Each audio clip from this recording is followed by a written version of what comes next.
I'm sorry about that. I do think that this is a massive game for Lamar.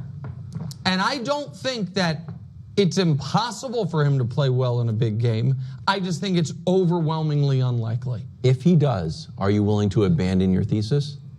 No, I don't think you don't abandon a thesis based off one result. It has to build on it, but it would be a point in the other column.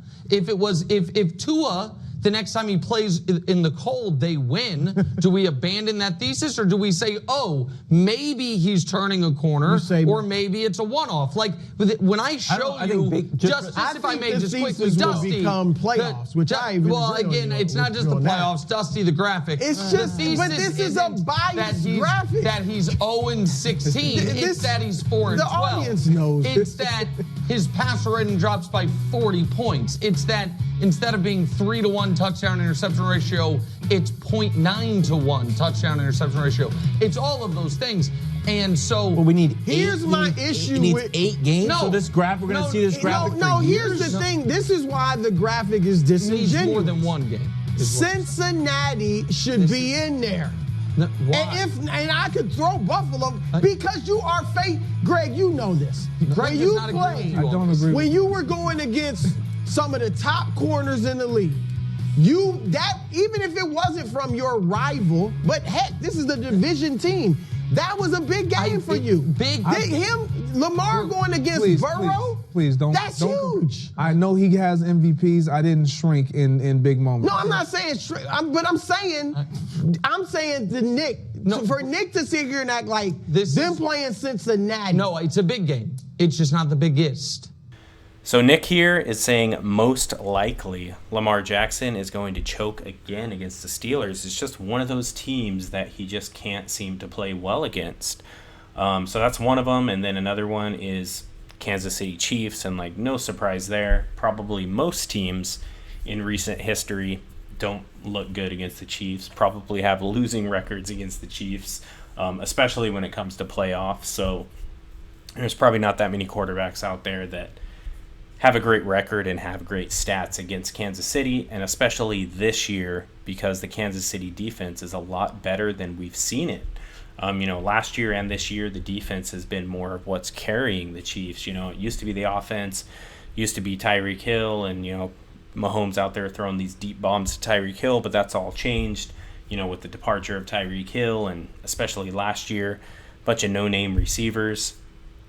Chiefs were able to take, that team with a bunch of no-name receivers, like no superstar receivers, and go to the Super Bowl and win. So, Kansas City definitely now better defense. Their defense is what carries them to a lot of these victories. So, Kansas City is a team, Pittsburgh is a team, and then the other scenario Nick is talking about there is just the playoffs.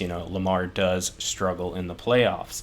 Most quarterbacks do, though. Even if you look at Mahomes, his numbers, in the playoffs are not very good when you compare them to his regular season.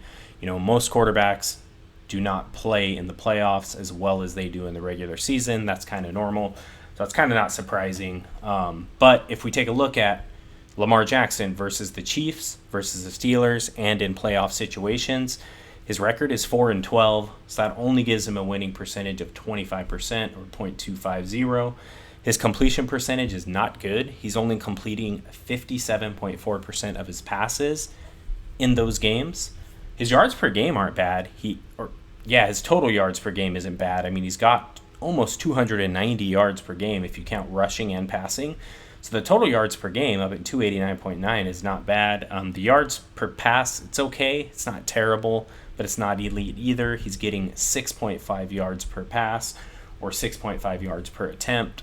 The thing that is really hurting Lamar in these types of games, the games against the Chiefs, the Steelers, and the playoffs, is the turnovers. So he's got 22 touchdowns, which is not really great in a 16-game stretch, but he's got 25 turnovers. So that's really the big thing. Interceptions, fumbles, turning the ball over. That puts him at a pass rating of only 74.6. So if you kind of look at those situations against the Chiefs, against the Steelers, and the playoffs, his numbers are abysmal. And then when you look at all other games, he's 65-16, which means he wins 80% of his other games. His completion percentage is good at 66.3. Total yards per game is actually down against all those other teams, so he's only averaging 277.1 total yards per game. But, he's winning 80% of those other games. And he's got 7.9 yards per pass or per attempt, which is really good.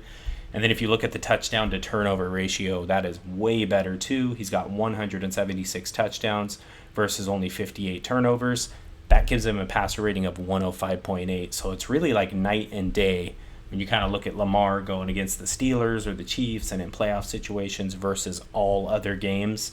I mean, it's not even comparable. It's like he's a whole different player. So we'll kind of see here, we got another chance for Lamar Jackson, to step up and play well in one of these situations, in one of these games against the Steelers, and we'll see if he can get it done. The Ravens are favored massively in this game by 6.5 points. So let me know what you think about it in the comments section. Do you think Lamar is going to actually play well in this game when historically he has not played well against the Steelers? Or do you think it's going to continue to be the same old story and the Steelers are going to end up locking down Lamar Jackson and pulling this game out? So let me know what you think about it in the comments section. I appreciate you for taking the time to watch this, and I will talk to you soon.